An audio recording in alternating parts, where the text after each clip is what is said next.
The Emerging Threats Subcommittee meets this afternoon to receive testimony today, and I'd like to welcome our witnesses. Mr. Michael Brown, Director of the Defense Innovation Unit, Dr. Stefanie Tompkins, Director of DARPA, the Defense Advanced Research Projects Agency, and Ms. Heidi Shyu, the Undersecretary of Defense for Research and Engineering. Thank you all for being here today. I really appreciate you taking the time to do this. And,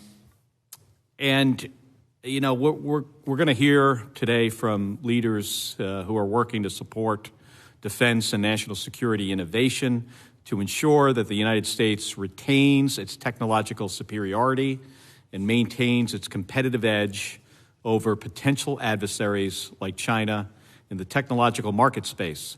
This is also a good opportunity for our witnesses to discuss how the recently released fiscal year 2023 defense budget request supports investments that advance the innovations needed to make the U.S. military more effective, more lethal, and more capable than those of our potential adversaries.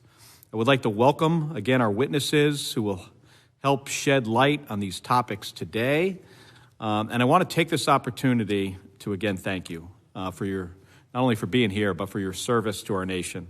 I know all of you share my goal of leveraging innovation to put the most advanced and effective technologies in the hands of our service members and of creating a vibrant innovation ecosystem that allows our military to stay more adaptive and more effective than our adversaries.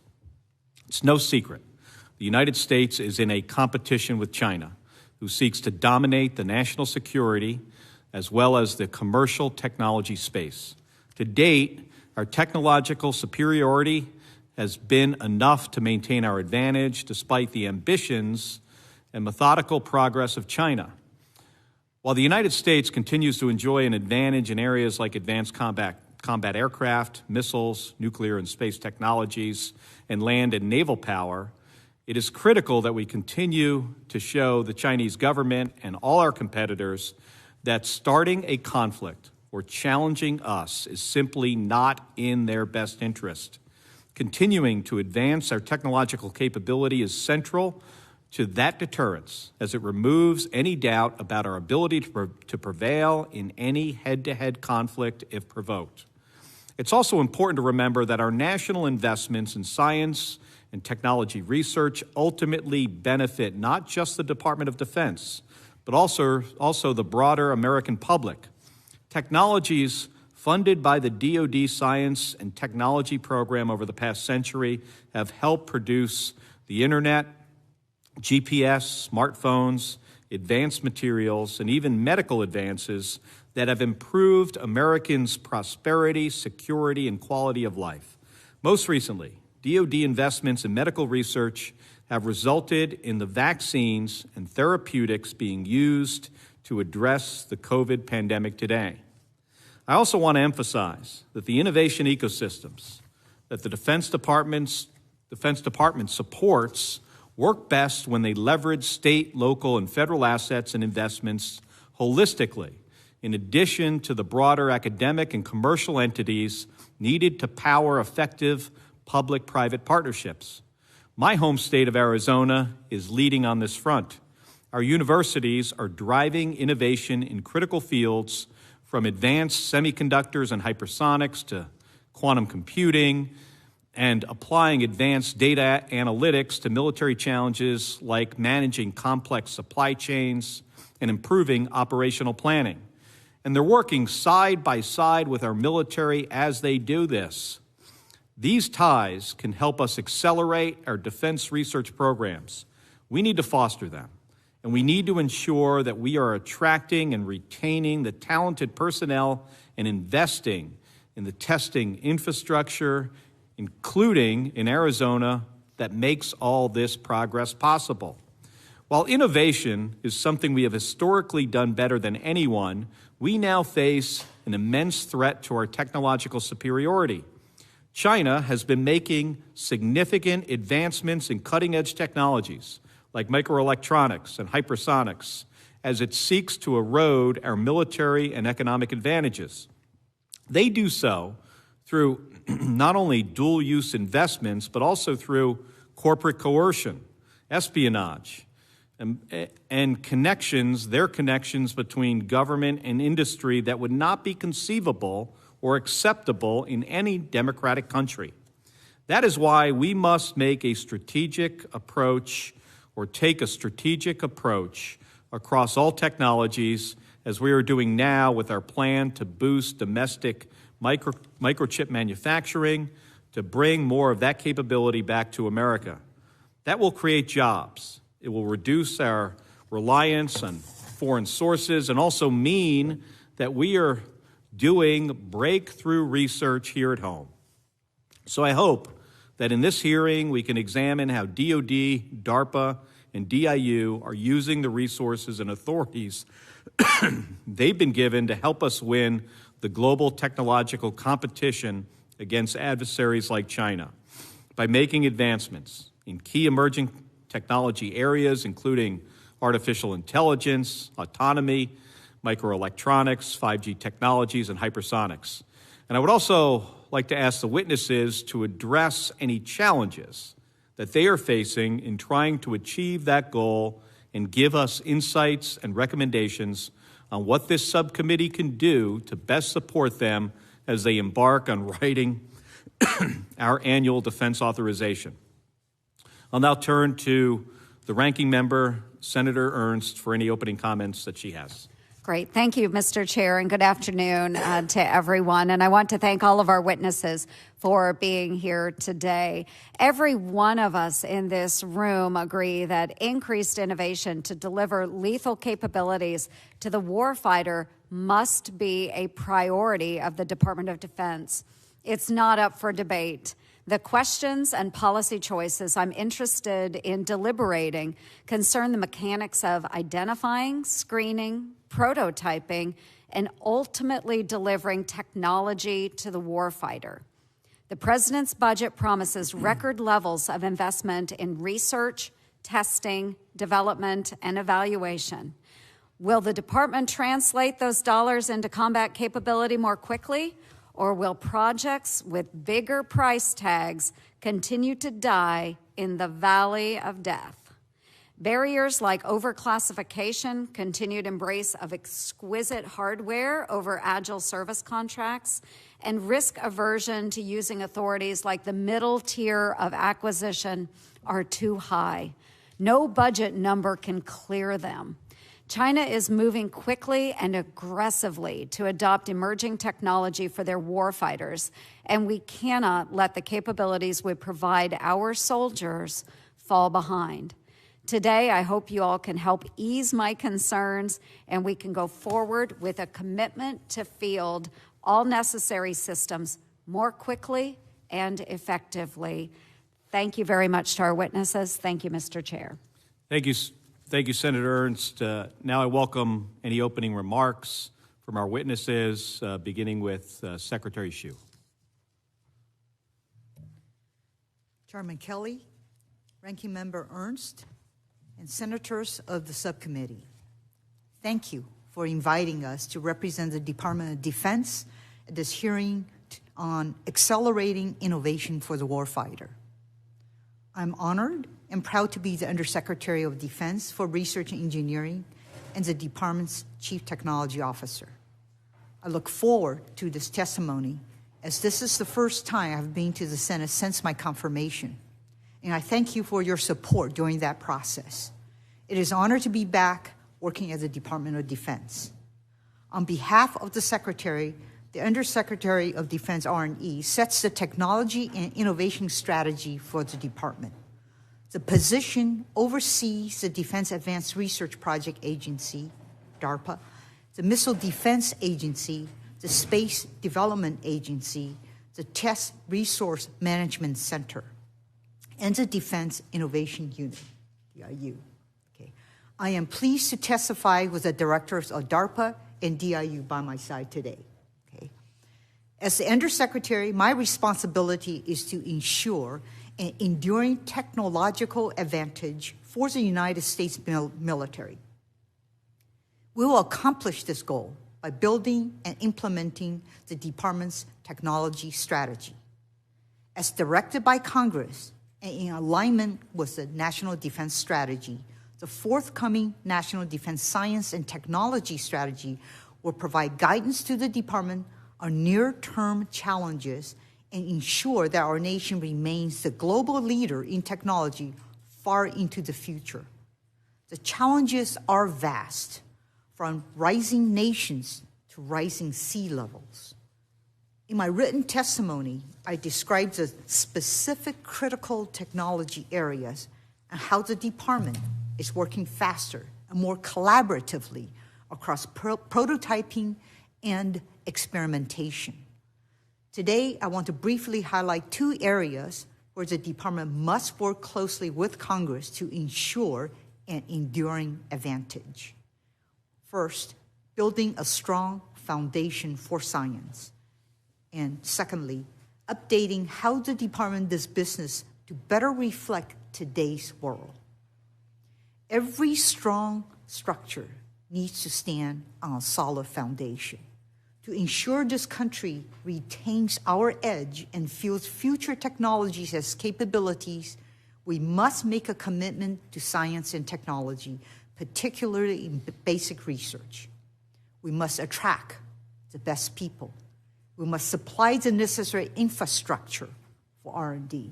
We must rapidly prototype and perform joint experimentation and collaborate across the technology ecosystem. If we expect the department to attract the world's best and brightest to produce state-of-the-art technologies, we must modernize our laboratory and test ranges. The future of the department depends on talented people, and we're committed to developing this talent.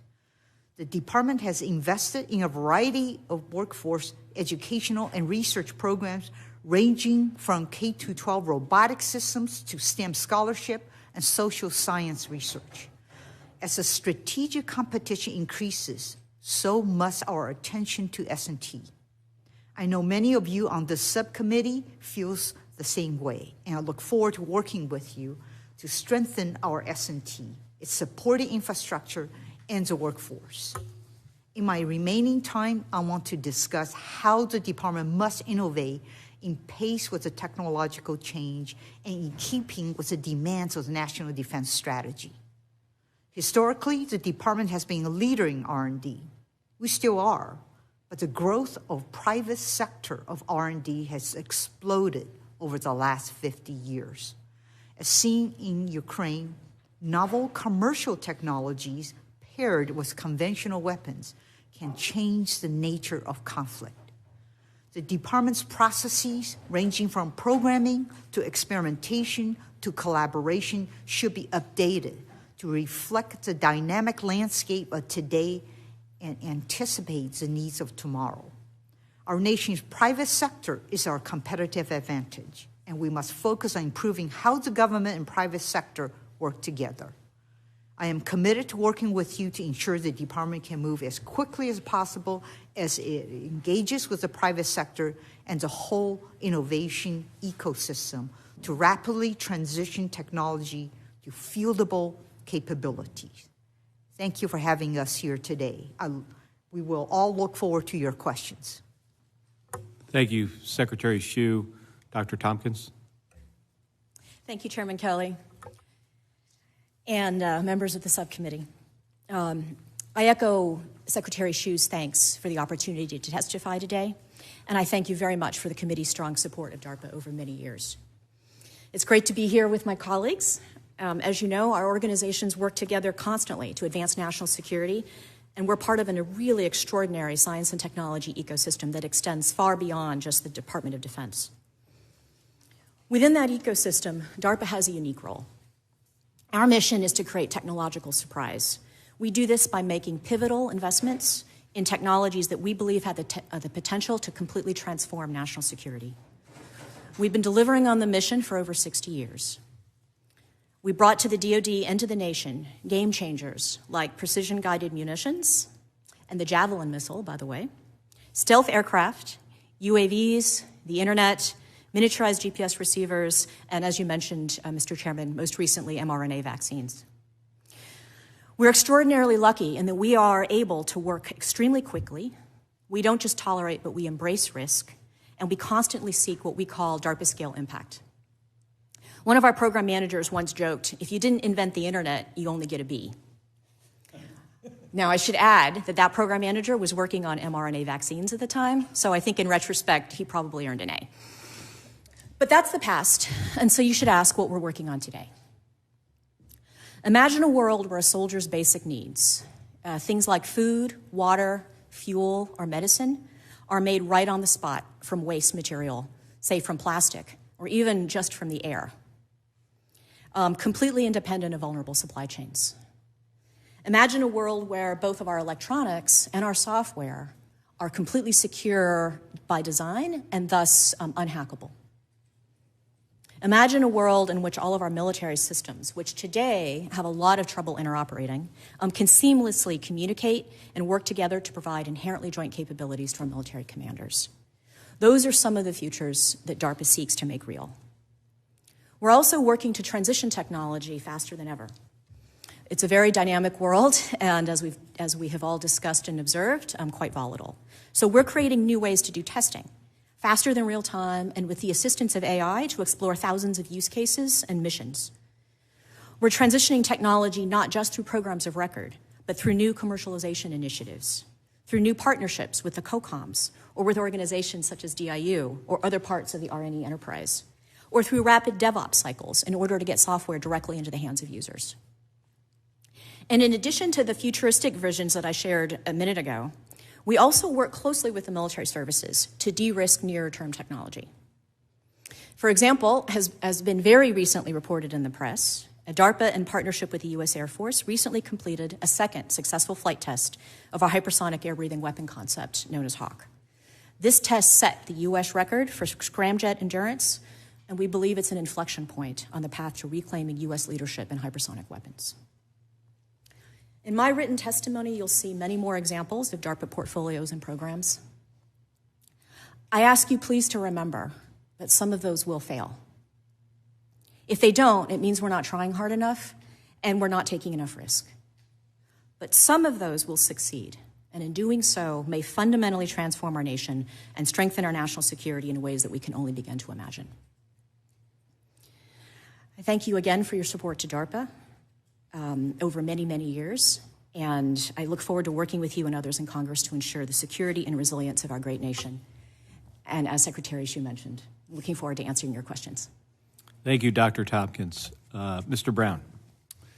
Chairman Kelly and members of this subcommittee, thank you for inviting my colleagues and me to speak on behalf of innovation at the department. Today, I'd like to speak to one of the most urgent challenges to bolster our nation's defense, speeding the adoption of commercial technology to our warfighters, which Secretary Shyu talked to. In an era where the Chinese government has stolen plans for our weapons and studied our way of fighting, advances in commercial technology offer a way to achieve surprise rapidly. Undersecretary Shyu recently released a list of 14 critical technologies for national security. 11 of the 14, 80%, are commercial. Not having an effective approach to adopting commercial technology is a glaring weakness in modernizing DoD. Since 2015, DIU has transitioned 43 commercial solutions to service partners, 8 in the first half of this fiscal year alone. As one example, DIU successfully prototyped synthetic aperture radar satellites, which can see through clouds and at night, and provided the world imagery of Russian forces in and around Ukraine. This enabled us to predict the invasion and prove undeniably what was happening without revealing classified sources. Today, the NRO is providing this capability as part of security assistance to Ukraine. These 43 transitions encourage more DoD mission partners to initiate more modernization projects. In the last fiscal year, DIU started a record 37 projects, double our historical average. Additionally, last year, companies competing for DIU contracts increased 40% and represented 47 states, the District of Columbia, and 17 countries. In total, DIU has introduced 100 new vendors to DoD. DIU successes, however, are less than 1% of DoD's procurement budget. In part, this is because commercial technologies are different than defense technologies. First, they're supplied in massive unit volumes, sometimes in the millions, often led by consumers. Second, commercial technologies evolve at faster speeds than defense technologies, refreshed in 12 to 18-month cycles. Third, commercial technologies are not service-specific, so we often don't know where to buy them. Lastly, we do not control the spread of commercial technologies. Dangerously, they are available to our adversaries as soon as they are available to us.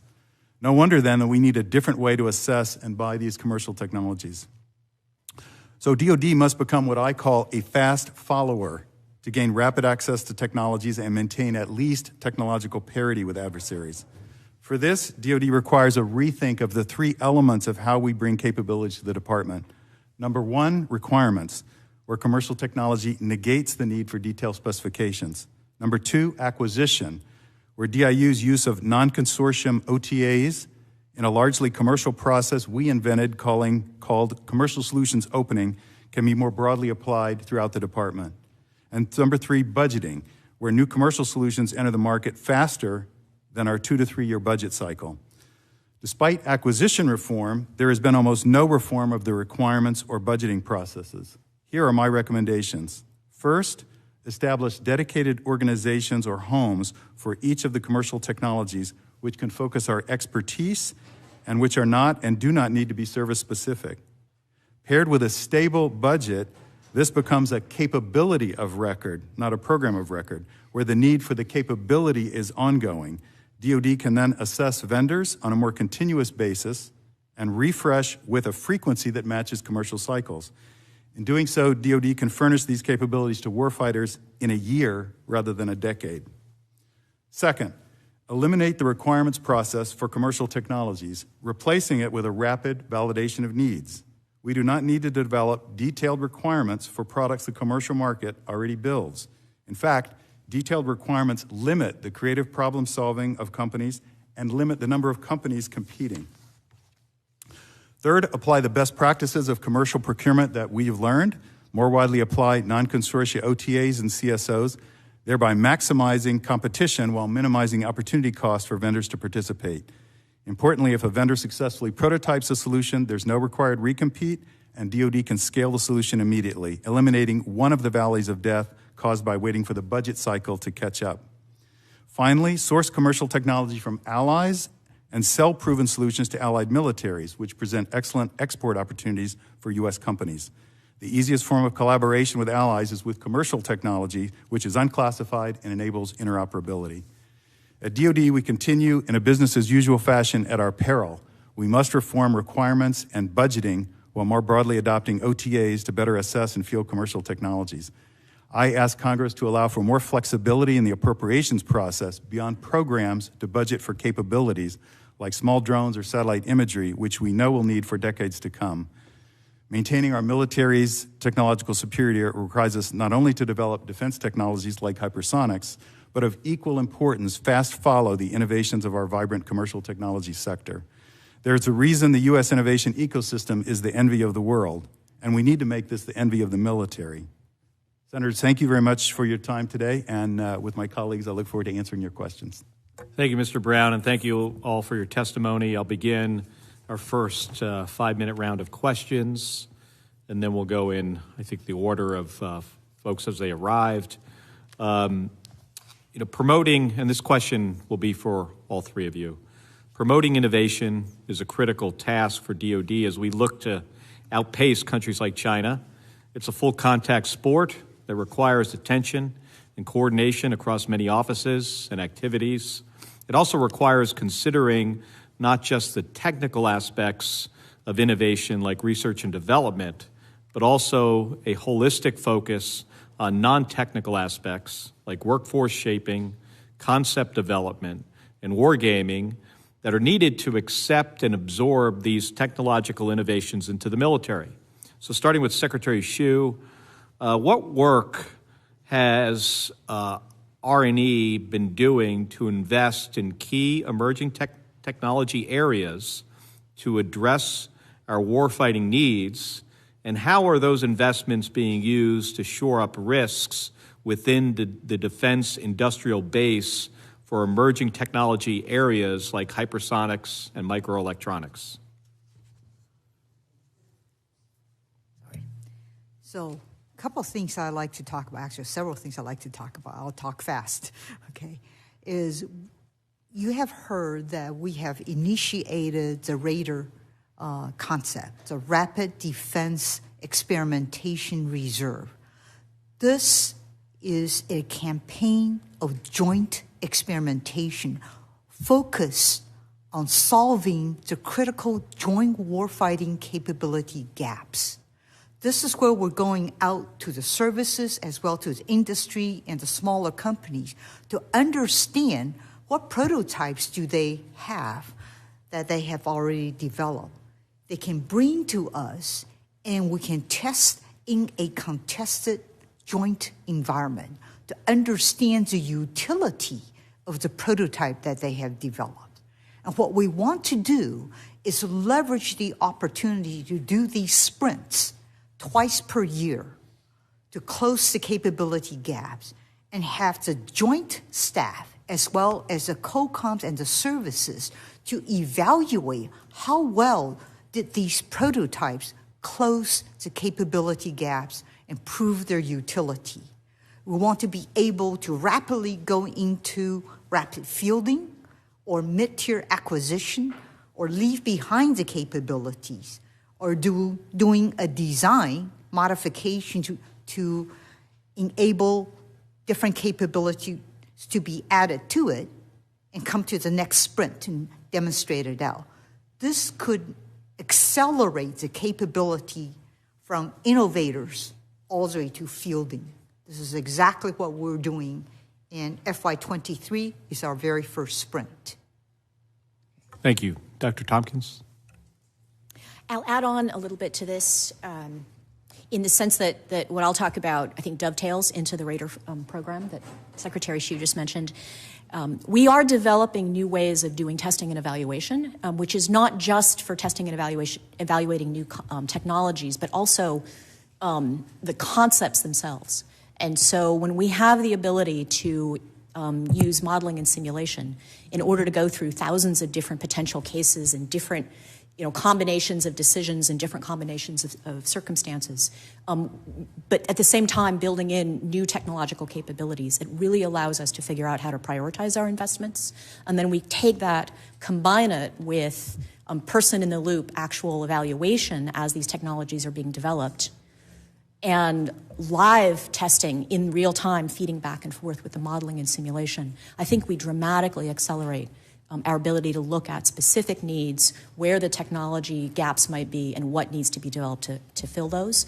Those are being, that overall capability is something that's being will be transitioned to the Test Resource Management Center under Ms. Shyu's organization. And we anticipate working with RADAR funds, for example, in order to test out very specific subsets of these concepts. Yeah, sometimes, some testing is really, really hard to do, and you can do, through computational fluid dynamics and other, methods, get at least the, starting points you need of a test program. So it's good to see that you're doubling down on those efforts. I'm going to come back to Mr. Brown here on this question here in the second round, but for now, let me defer to my colleague, Senator Fisher, for 5 minutes of questions. Thank you, Mr. Chairman, and welcome to all of you today. It's good to see you. Secretary Shyu, you were serving as the Assistant Secretary of the Army for Acquisition, Logistics, and Technology during the third offset strategy.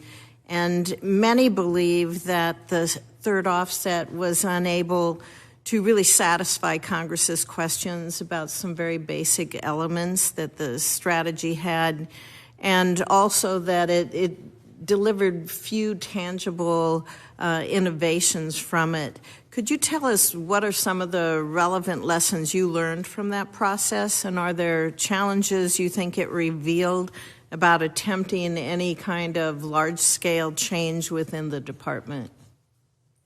Senator Fisher, the third offset really highlighted in a highly contested environment what are the things we need to do differently, okay? I can tell you as offshoot of that was born AB2, okay? Assault Breaker 2. Okay, this is an activity that the Defense Science Board initiated, and DARPA has taken over wholeheartedly. What we need to do is come brief you in a classified setting to let you know of all the things we're doing under that particular activity. I think you'll be incredibly impressed. We'll be more than happy to follow up and come brief you.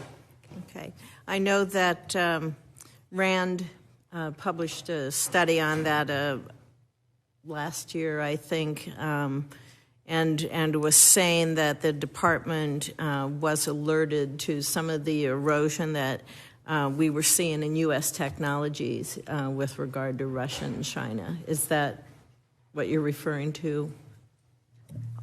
Let's see. I'm trying to talk and classify, so... Okay, well, we'll wait then. We'll wait then. Yes, it basically highlights in a highly contested environment, how can we conduct the fight? Right. Okay, we'll be more than happy to brief you at a highly classified level. Okay, thank you. Mr. Brown, your organization, the DIU, was one of the few tangible outcomes that we saw in Congress from the third offset. And I realize that this does predate your time there with the organization, but do you have a view on this? To be more specific, a view on the third strategy and results that you've possibly seen. Well, I would just say that as Chairman Kelly remarked, we're in a state where we're losing our technological edge. So I think what we're doing to reinvest everything from basic research as well as what we can do to stimulate that in the private sector is exactly the strategy that we need to have to regain that. We may never gain the same level of offset or advantage that our adversaries don't have, but we have to make sure we're investing at the level where at least technological parity in many areas and exceeding what China can do in some. So while Dr. Tompkins is inventing the future, Thank you. we need to rely on the innovation in the commercial sector to bring that capability forward more quickly. That's good.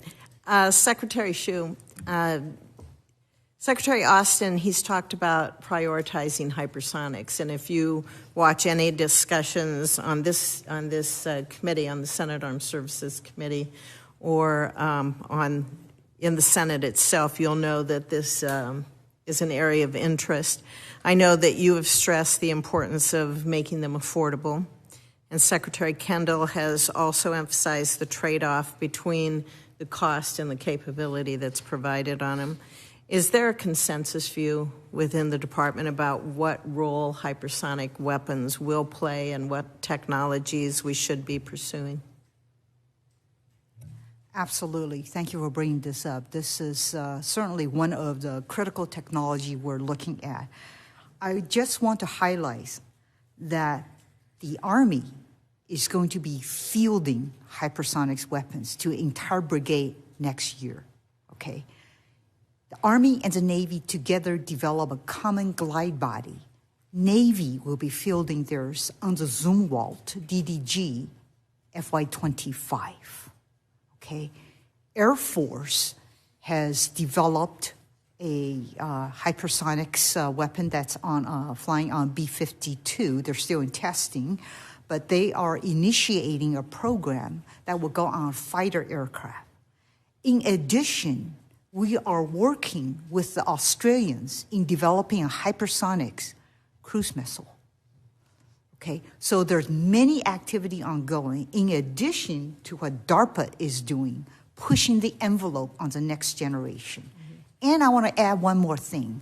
I think it's important to understand that we also have a university consortium of 80 universities working with small companies and large primes in developing the next generation technology that will be able to insert into our hypersonics programs, okay? So we are progressing very rapidly. In the other thing I think is very important to understand, we're really not in a horse race. You cannot think about this as a horse race.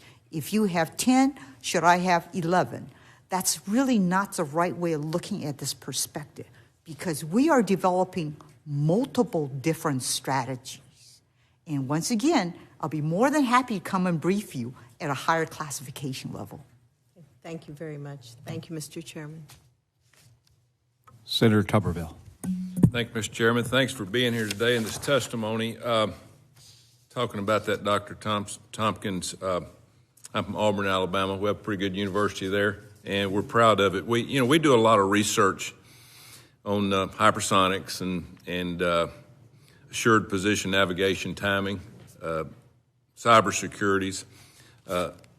What stands apart for us is that our Auburn labs are 100% U.S. citizens. And that engineering student can conduct classified research for all national security. There doesn't have to be any hands tied.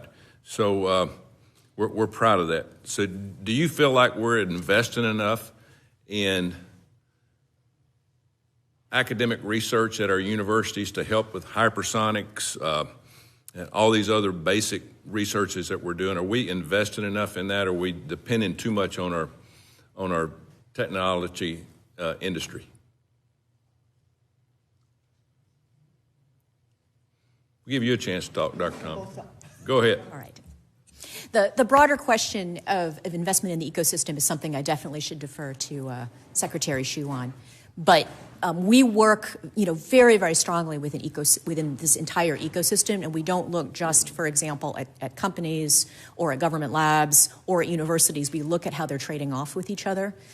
I think there are certainly areas in which we could invest, not necessarily more in quantity, but think more creatively about how we can connect students, faculty members, and others into these more restricted research ecosystems without penalizing them in terms of their ability to, say, get their degrees quickly or their ability to actually publish on research. There's a lot of opportunity for creativity in that space.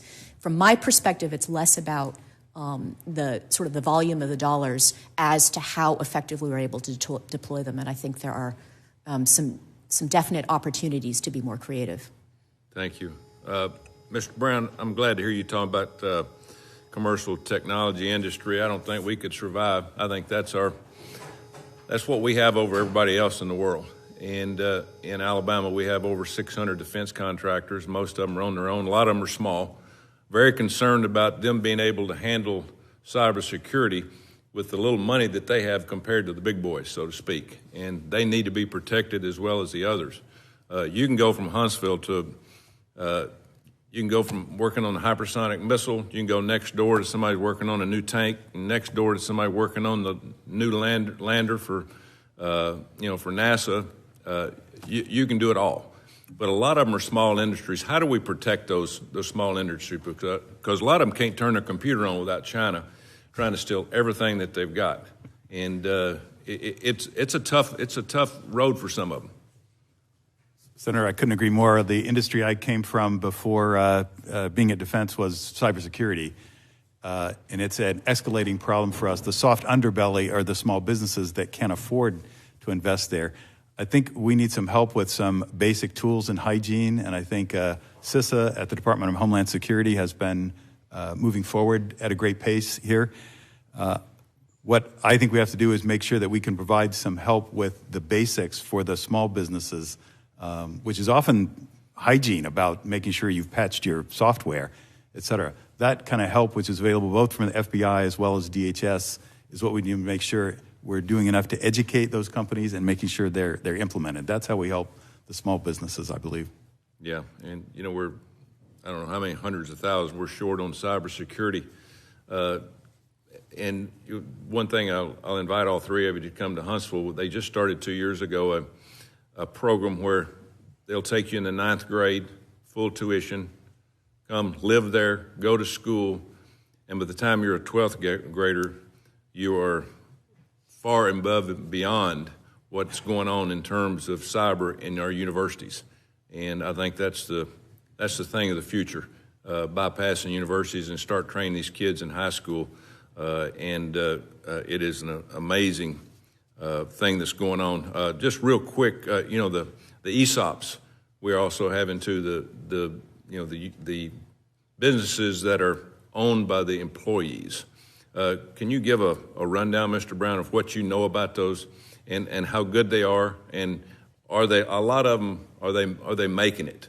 Are they able to survive with employee-owned companies? So I don't have a strong point of view about this because I haven't studied it. Have you dealt with them before?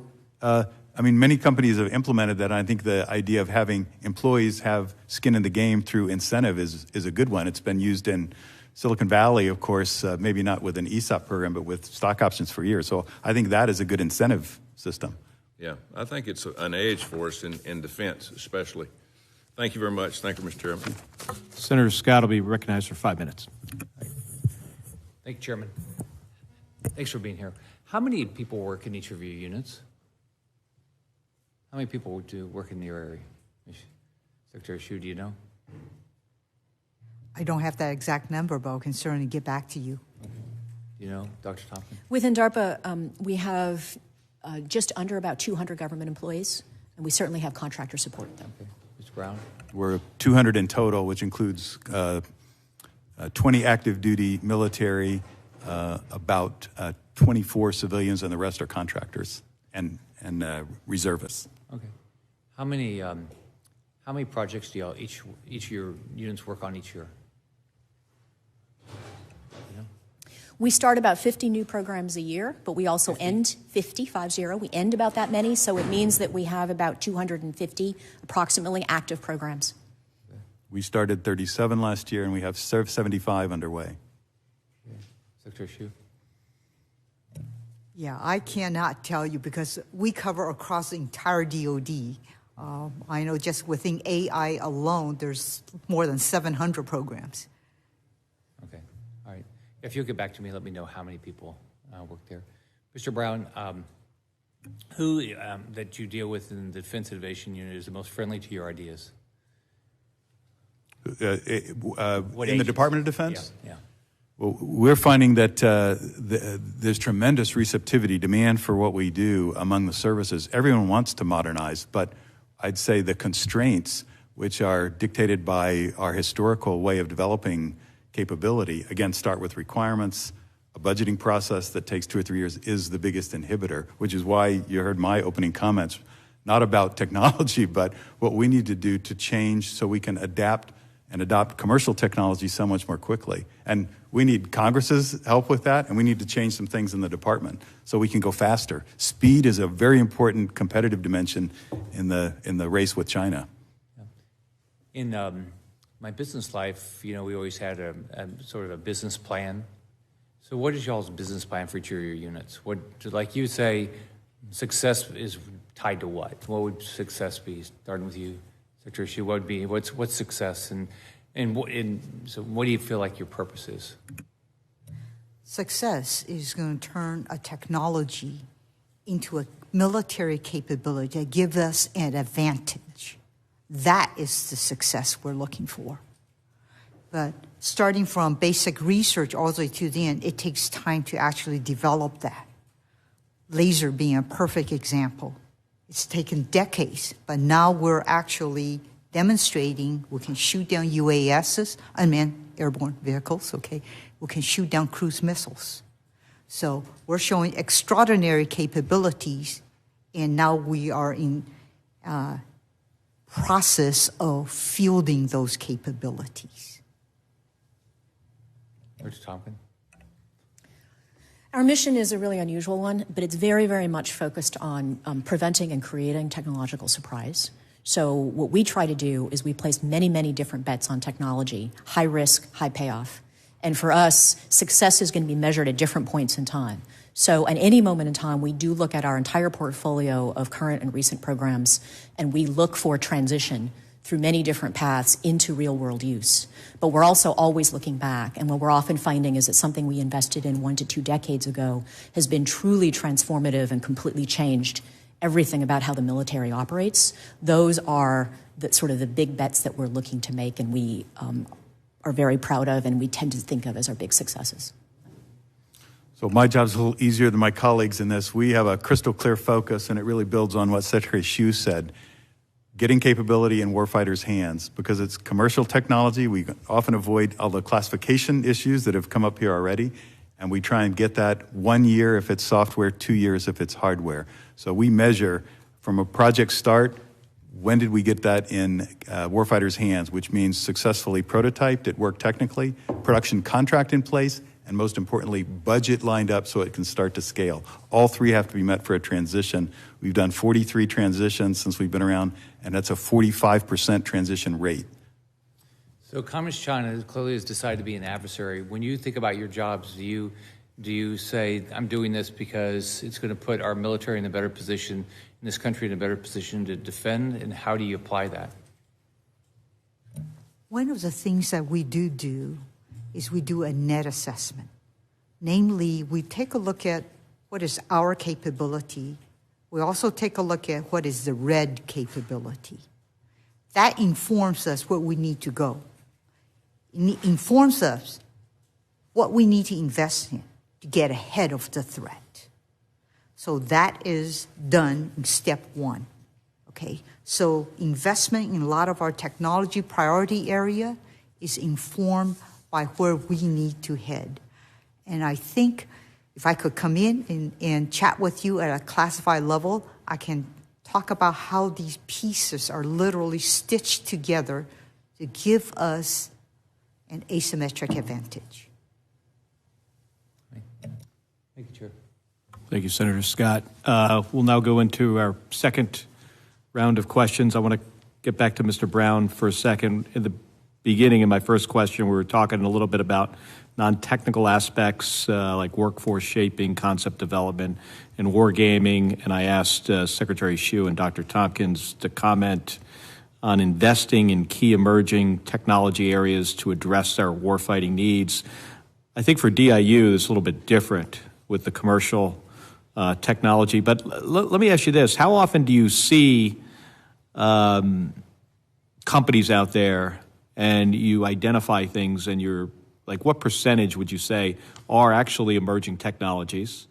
And then do you ever get to the point where you realize that some company is so far out in front of maybe our adversaries that you have to consider do we need to classify their intellectual property? Is that ever a consideration as DIU identifies commercial activity? Yeah, so Senator Kelly, the model for DIU is not to set our own priorities. The time frame that Dr. Tompkins has is considerably longer. We're about what can we field quickly.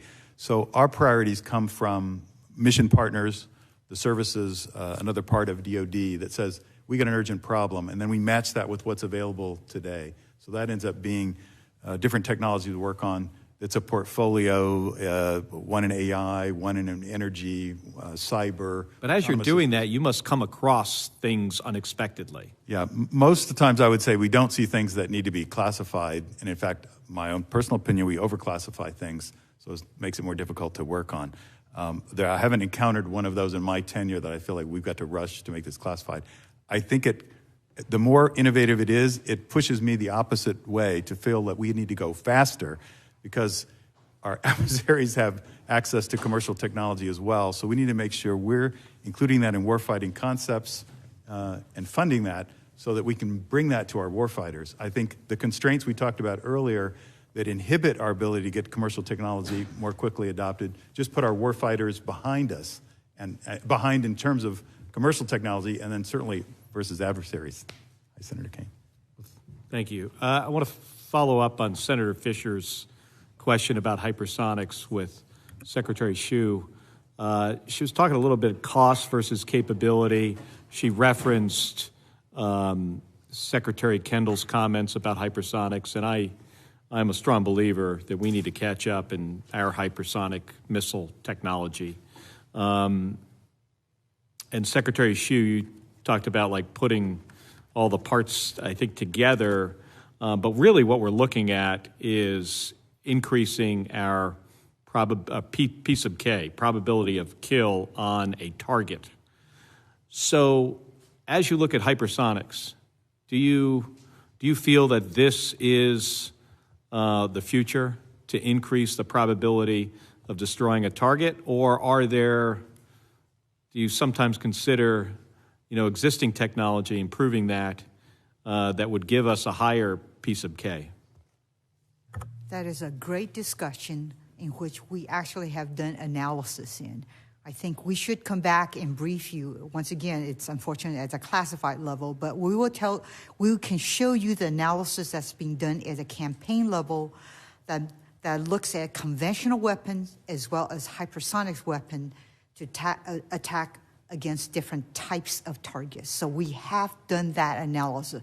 We'll be more than happy to come and brief you on that. If you can give us an hour of your time, we'll go down to SCIF and have a great dialogue. Okay. I'll take it. And Senator Ernst, if you're ready.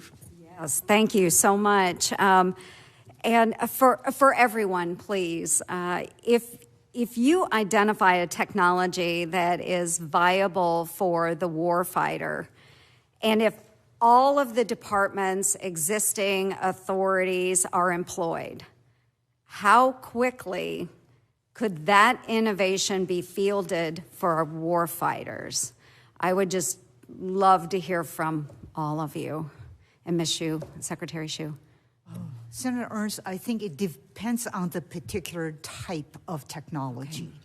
Because there are some technology, potentially, if it's commercial, we can leverage it very quickly. Mm-hmm. If it's something we need to develop due to the type of threats that's demanding us to do that, it may take a little longer to develop, but it really depends on the type of technology. I have to agree. I can think of examples where we have seen things stated, for example, with traumatic brain injury with warfighters, where we were able to very quickly adapt commercial technology. It wasn't quite what we needed, and so within a year of adaptation, we were able to then work with the military to get those deployed out for soldiers. On the other hand, when it's some type of ammunition, when everybody is all in, so as I think as we demonstrated in partnership with the Navy when we were working on the LRASM missile, you can do this in single-digit numbers of years, but the entire department has to be working together in order to remove any kinds of normal process-based obstacles. Okay, thank you. If the technology is commercial, we don't have to go through the development part of that. So our goal, beyond the goal of getting as many things across the line to the warfighter as possible, is how fast did we do it? With software, the fastest we've done that from a concept to actually implemented by warfighters.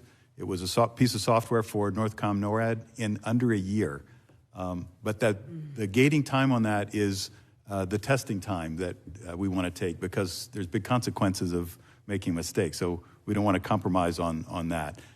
So 1 year for software, 2 years for hardware is the target we're currently trying to beat with commercial technology. To make sure the business process is friendly for commercial companies, we try and get them on contract in 90 days. So that's lightning speed for DOD, but it's commercial terms. Right. No, and thank you. I've spoken with a number of leaders in Silicon Valley who've made it clear that they could field technologies and weapons systems ready for experimentation with DIU in the Nevada test bed in the next 90 days. So I do believe the Department of Defense must move toward the pace of private industry when at all possible, and that any steps we can in that direction are very, very important. However we can move that direction, I think we should. I know there's going to be some differences with the different types of systems, but we have to be able to field systems as rapidly as possible. And I'm so concerned that sometimes we get so wrapped up in red tape and the budgetary cycles. We need to think about innovation and how we field quickly. So that's my little rant for this period. But and just in some time that I have remaining, Secretary Shyu, in your assessment, what is Silicon Valley and the Defense Small Business Enterprises capacity to field prototypes for weapons and logistics support equipment if tasked today with, for example, developing a missile or an ISR prototype, something like that? I think there's tremendous capability in the commercial world. I'll give you an example in the commercial world. Elroy aircraft, okay. They are strictly a commercial company, but they have developed a cargo UAV that can fly 300 miles and carry 300 pounds of payload. Wow. So for logistics, this would be fantastic, right? And if the government literally can just buy something commercial off the shelf, we don't have to pay for the development. It is paid commercially, right? So absolutely, this is exactly where we're teaming up with DIU to look for these type of capability literally we could just buy rather than trying to reinvent. Right, and I think Dr. Tompkins, that was maybe what you were referring to as well, be able to procure something and make minor modifications where necessary, right? Yes, thank you. Yes. Okay, I yield back, thank you. Thank you, Senator Ernst. Senator Kane. Thank you, Chair. And ranking important subcommittee, I want to say hi to Mike Brown, who's an old friend. And I would say, if you guys ever want to do a really good field trip, when you're in Silicon Valley, go by DIU, because you'll really see great things. And I had a wonderful visit a few years ago and remember it well. Secretary Shyu, I want to ask you this question. Now, you've been in your position for almost a year. Do you think that the split of AT&L into two divisions had a positive impact on fostering innovation? There's pros and cons. I'm more on the con side myself. I'm gonna say, but I'm not doing it every day. So those who do it every day may certainly have a better informed view than I do. I would say on the positive side, I'll give you both perspectives. Right. On the positive side, I can spend more of my time on the research and development and S&T side, right? Mm-hmm. On the negative side, on the con side, namely, you've got two people that's going to be sitting in multiple meetings now, right? Mm-hmm. And you have to literally link arm in arm. There's all those meetings within the Pentagon. I have to be linked in the arm with ANS. Otherwise, I'm going to create an island of just S&T that never transitions, which is not what I want to do. Mm-hmm. Can you give me an example? So how do we mitigate the downside of that con? So you do it by linking arms. Can you give me an example of a project or something you're working on where you think it's working well, where you've got arms linked and something is being delivered or done that you feel good about? I am looking forward to Dr. Bill LaPlante's final confirmation so we can actually linking arms to work on a number of these projects together. Yes. So I can guarantee you, I can't wait until he's on board. That's great. There's a whole slew of stuff we want to do together. I guess that would be another con of splitting them into two, is if you get one confirmed and the other isn't, then you have this one, the one function that's ready to go, and then you're kind of waiting around to link arms with your colleague on the other function. Sometimes when we're in this committee, we do this, but we probably do it even more when we're thinking about budgets and appropriations. We talk about the defense budget and the non-defense budget. And yet there's so much in the, quote, non-defense budget, whether it's the nuclear programs in the DOE or whether it's NIST programs, where I feel like the distinction between defense and non-defense budget is somewhat artificial. And particularly when you get into research and science and so many different agencies where to do your work really, really well, you have to have arms linked not only with your colleagues in the Pentagon, but with the agencies outside the Pentagon. Talk a little bit a year in with how good you feel about the stakeholders being at the table together rather than siloed as we're tackling these emerging threats and issues. I will say one of the things that we're working very closely in the microelectronics area is with the Department of Commerce, because we have to, right? I will tell you on a lot of the other things, we're working very close in hypersonics as an example. We're working very closely with the Department of Energy because the Common Glide Body was developed by Sandia, right? And the technology is being transitioned to the services. So we do have close collaboration across the different agencies. That's good. Because in this, defense versus non-defense budget, like Department of Energy, a citizen might think that's all like, promoting American energy companies. No, overwhelmingly, that's taking care of the, basic nuclear labs and other research and other assets that lead to the construction of the reactors in Lynchburg that get put on a train and down to Newport News and then put into subs and carriers. So all these non-defense agencies, many of them have very direct ties. Coast Guard is a non-defense agency in the sense that it comes up through DHS rather than DOD. Many of the law enforcement agencies that are working on drug interdiction in the Americas, they come up through DOJ, not through DOD, but we have to really, really, as you say, link arms if we're going to do a good job. Those are all the questions that I have for now, but I really appreciate the chance to come and encourage fewer silos and more arm linking. Mm-hmm. Thank you, Senator Kane. That's the end of round two. We'll go to a third round of questions. I want to maybe start with Dr. Tompkins here and to follow up on something that Senator Ernst mentioned in her opening remarks, and that's the valley of death for some of these technologies. Recent GAO, report highlighted this. The department DOD has struggled to transition some early stage R&D into real acquisition programs, and if we're going to be competitive with China and Russia on some of these technologies, we've got to do a better job of getting across that valley, and it's very frustrating for folks out there that want to work on emerging technologies and get them to DOD, things like artificial intelligence and space systems and all kinds of stuff. So actually for questions for anybody, is this a problem that any of your organizations can actually quantify in any way? Do you have any statistics on it, or just give like some data or anecdotes? Do you know how many of the technologies developed in your organizations, or in the case of Mr. Brown, commercial off the shelf, just actually don't get to the warfighter? So statistics, as you can imagine, are really hard to keep track of because at any moment in time they might change on you.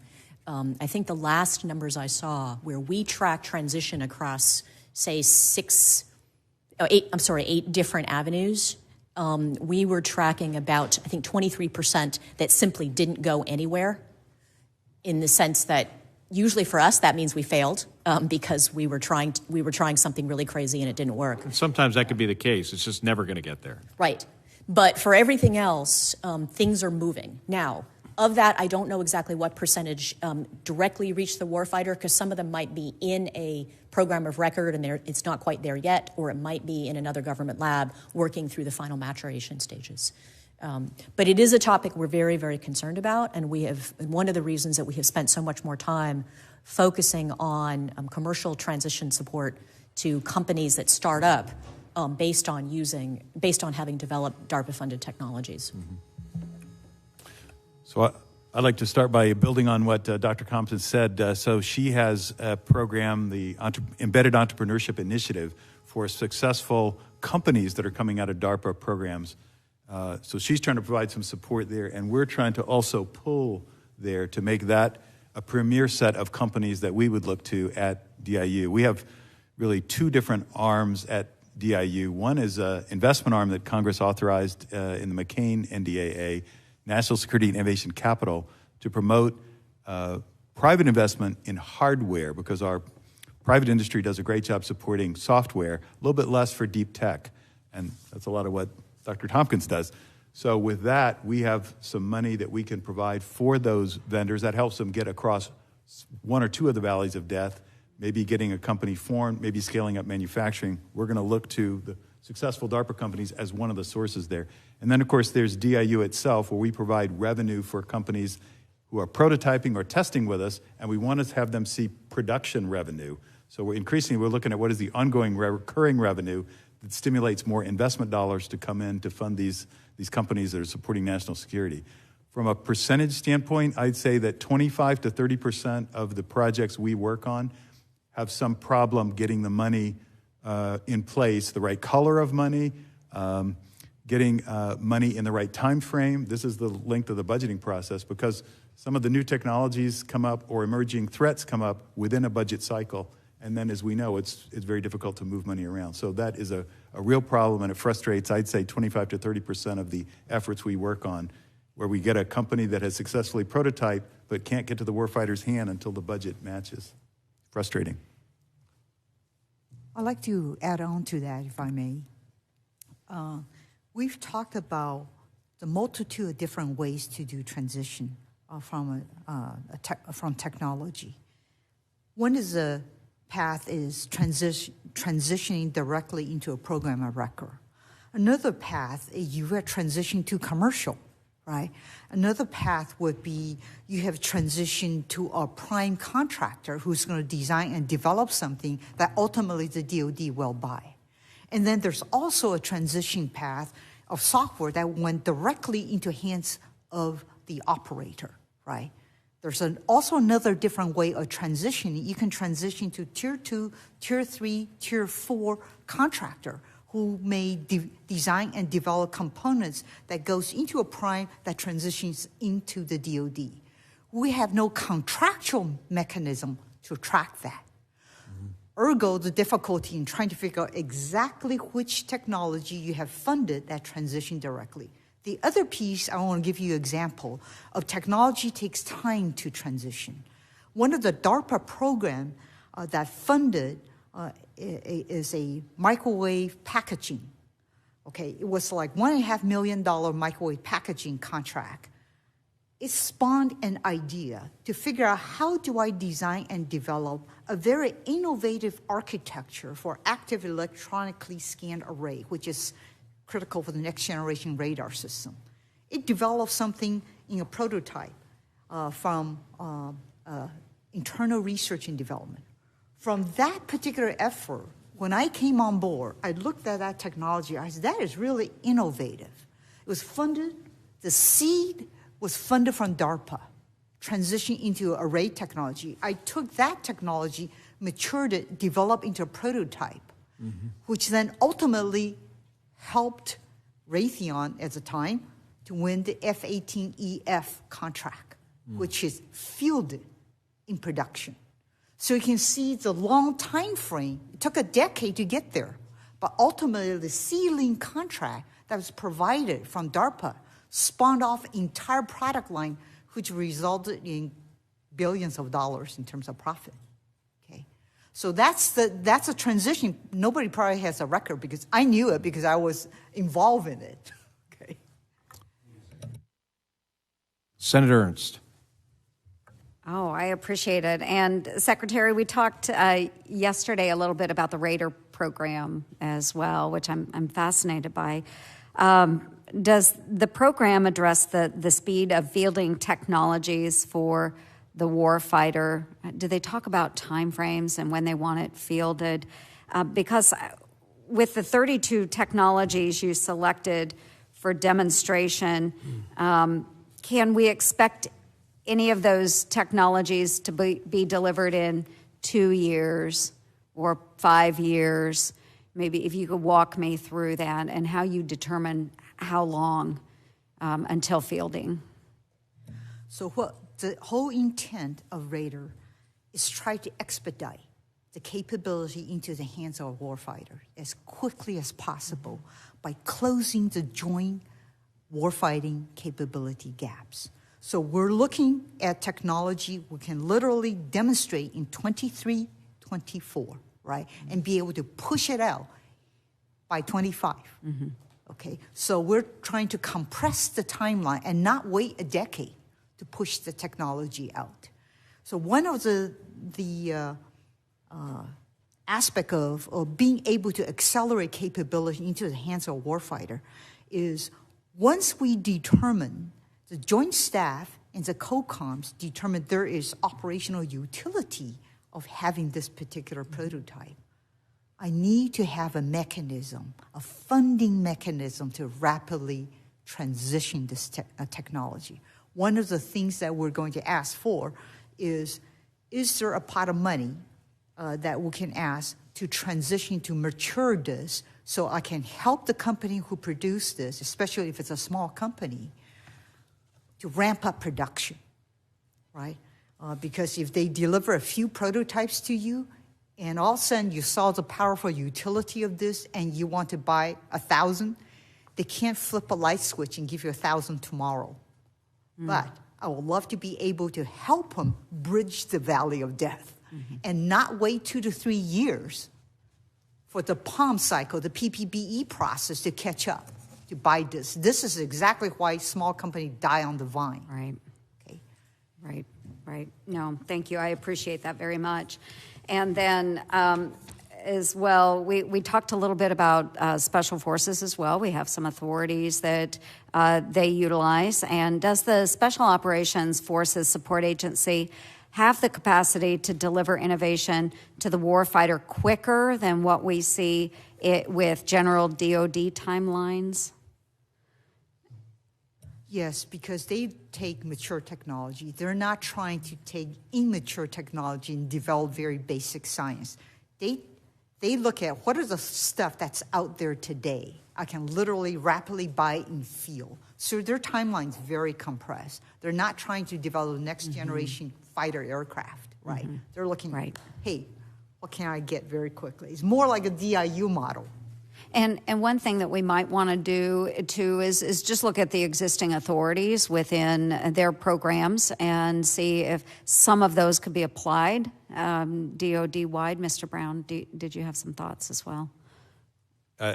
For me, it's less about authorities. As I talked about in my opening statement, a lot of the authority already exists within a DOD. We need to change some of our processes. But the authority that doesn't exist, Secretary Shyu just talked about, the flexibility of moving money to get it where it's needed most. I realize why those things existed historically, but now we're in a serious tech competition with China, and they're not waiting for our democratic timeframes.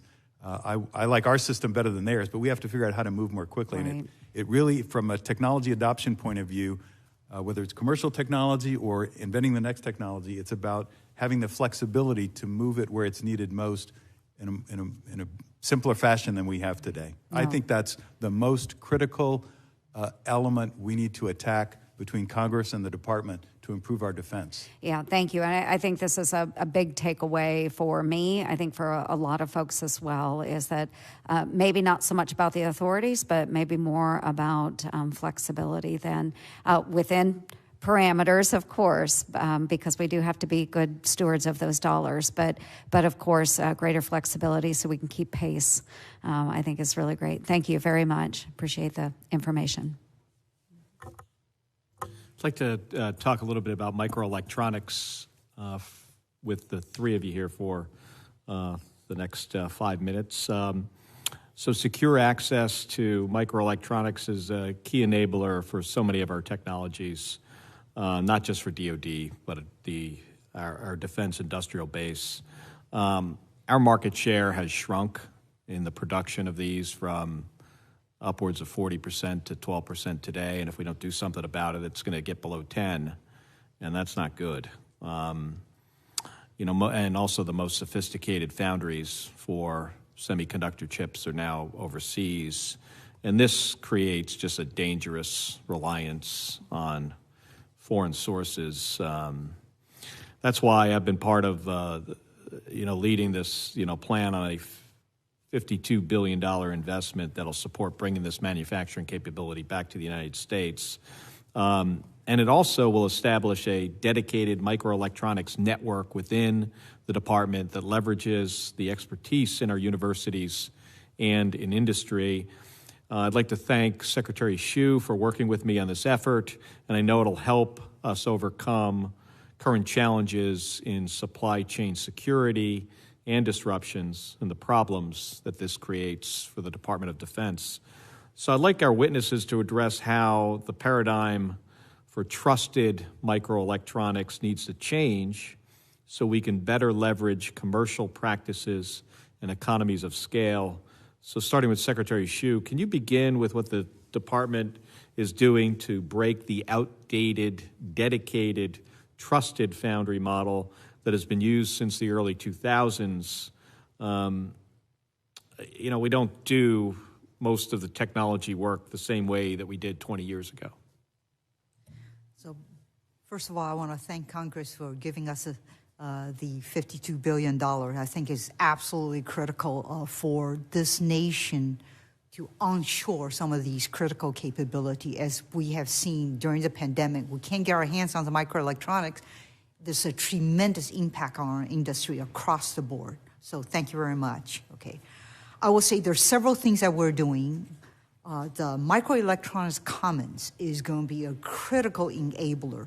The funding that you have given us is going to fund $400 million per year for 5 years to build a lab to fab facility that's regional. That is going to help the university to create the next generation of materials and processing technology to test it out in a regional fabrication facility and have the ability to transition this technology to a production facility. It's going to help our entire infrastructure, okay? So that is absolutely critical. The other piece that we are funding within the Department of Defense is the Rapid Assured Microelectronics Prototype Commercial. Namely, we are focused on providing a leading edge capability, less than 3 nanometer wafer foundry. That is absolutely the state of the art. Okay, we are building that capability in the U.S., okay? And it is also going to strengthen our domestic industry and establish a sustainable ecosystem because we're teaming up with fabulous companies as well who can then design within this commercial foundry. What we're looking at is leveraging the state-of-the-art commercial processes and putting on top of a layer potentially for classified chips that we may need. But we are absolutely leveraging the commercial state-of-the-art foundry. And I can't stress how important it is that we finally get this across the finish line. You mentioned, we've given you the $52 billion, but we still have some key steps to go here. We're close. This is incredibly important to our national security. I don't think this can wait months. The United States Senate and the House should figure this out this week, and if not this week, as soon as possible. We run the risk of other countries in Europe making these investments. There have been proposals that they've made that substantially, I would say, are above the proposals we've made here. So time is of the essence on this, and we have to get this across the finish line. Senator Ernst. I do have a couple more questions, if everybody has a few more minutes. I want to talk quickly about some biotechnology and genetic data. Our ability to leverage biotechnology and decode genetic data has grown by orders of magnitude over the past 3 decades. That's why mine and my twin brother's DNA is available to everybody online, thanks to my former employer. I did allow it. They did ask, but it is there. Much of that ability right now lies in the private sector, and that means competitors like Russia and China can buy these and try to exploit sensitive information. So how concerned, and maybe we start with Dr. Tompkins here, how concerned are you that nefarious actors or near-peer competitors are using genetic data for bioweapons or intelligence gathering? That kind of question is one of many that tends to keep us up at night, as you can imagine.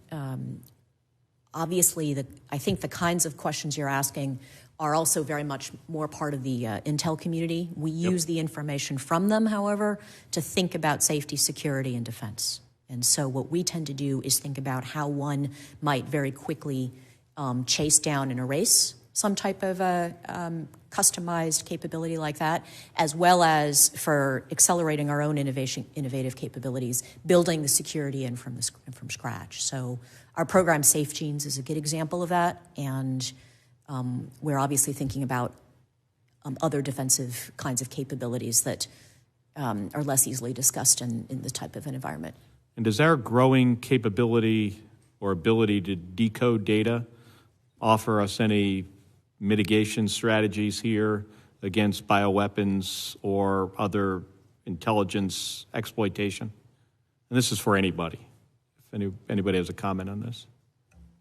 One thing I can talk about, it is still a ways away from being ready for prime time, is specifically looking at the epigenome. So not just at the genetics, but at sort of some of the proteins and things that are hanging off of the genetic information. And so we have several programs exploring how you can use information in the epigenome to tell you whether somebody has been exposed to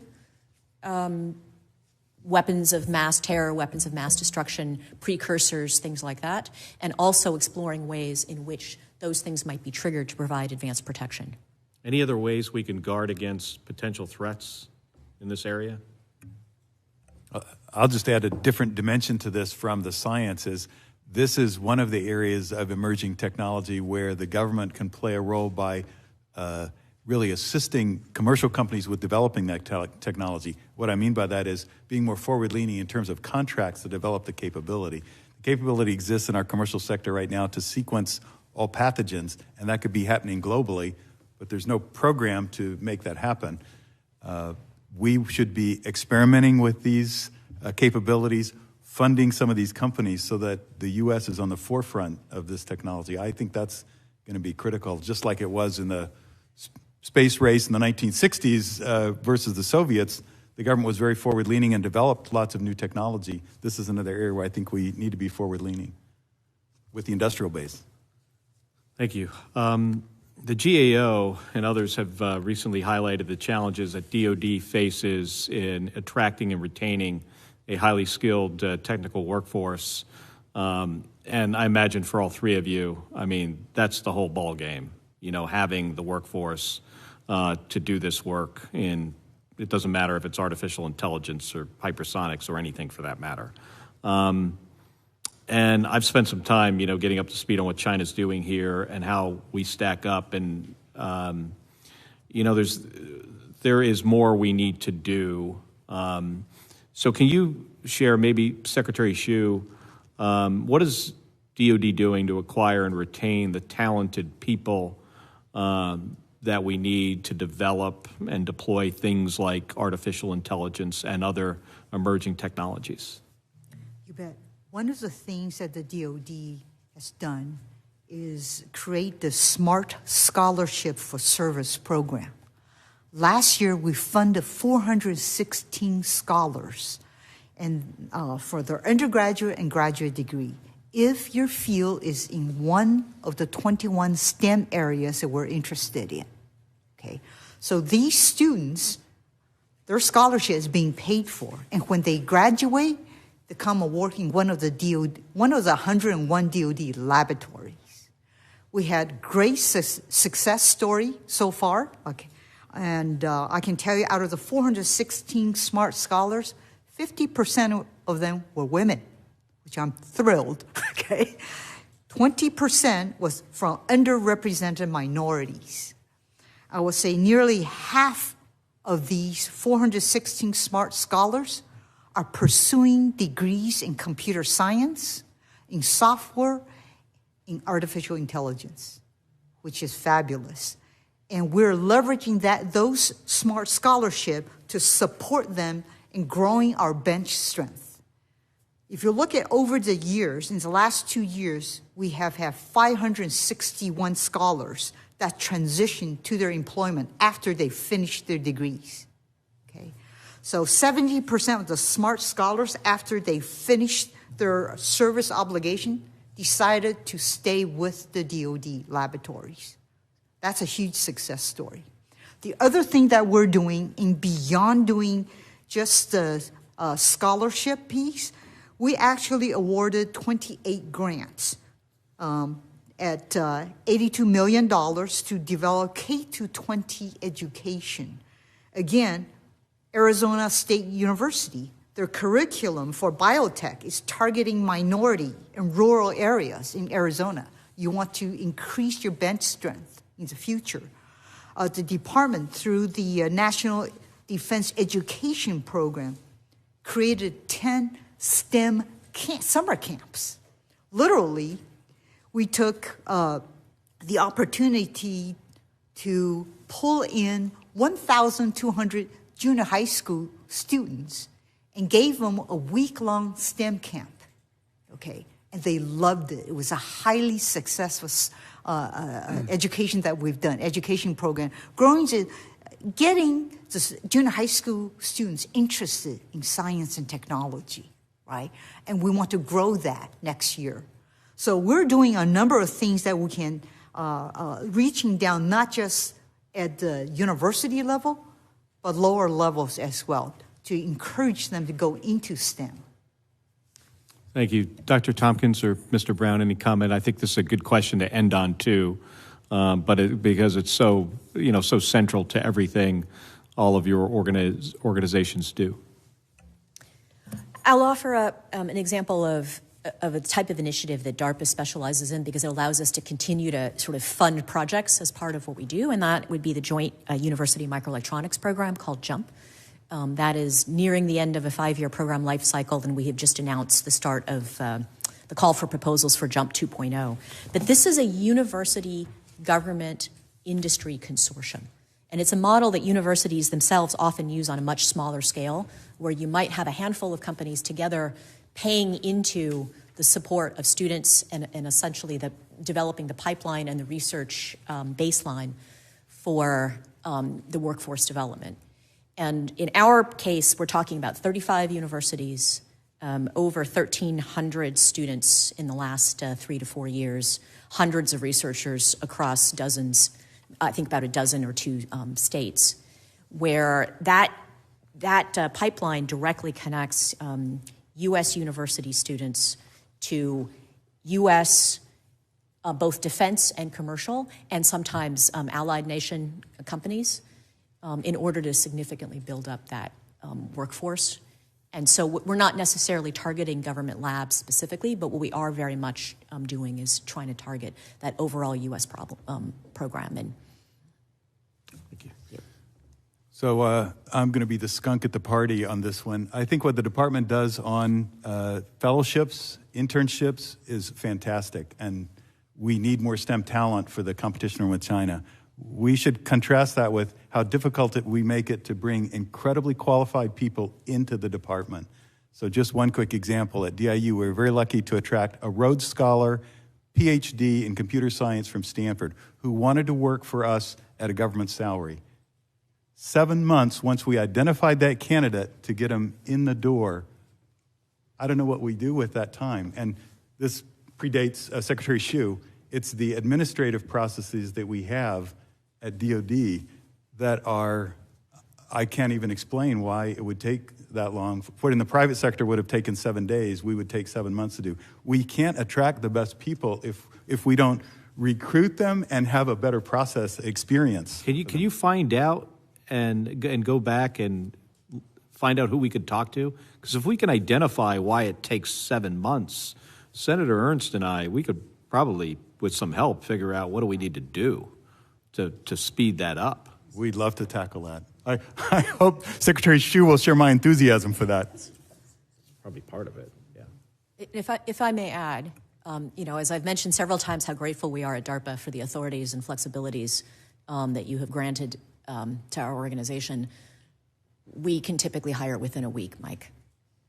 So the problems are solvable. We need to go to that awesome. model. Yeah. Somehow. Sir, one more final thing. I think it's important because you bring them in at the salary level in which government pays. You're nowhere competitive against the commercial industry who's going to pay them twice as much or 3 times as much. Mm-hmm. So that is a disadvantage that we have. I can tell you one example. I spoke to an individual with a PhD from Stanford, okay? He had 2 very high-paying offers. I literally spoke to him, look, for the sake of national defense, you need to take a job and work with me, all right? A much lower level of salary that I can pay you. But just think of the perspective and the visibility that you will get working with me, Okay, so literally, I talk him out of an extremely high-paying job to come work for me, and he's coming on board. Right. So, yeah, it's the authority that the flexibility in pay that we don't have, which makes it very onerous in terms of trying to attract talent. Well, I want to thank all of our witnesses for participating in today's hearing, but also for leading your agencies and serving our country. I believe, very strongly in the work you're doing, and it's important that we continue to not get our eye off the ball here, to focus. I'm convinced long-term we will out-invent and out-innovate our competitors as long as we remain focused on it, and you have the tools you need. So please let us know what you need. And I just look forward to continuing to work with you, and this hearing's adjourned. Thank you.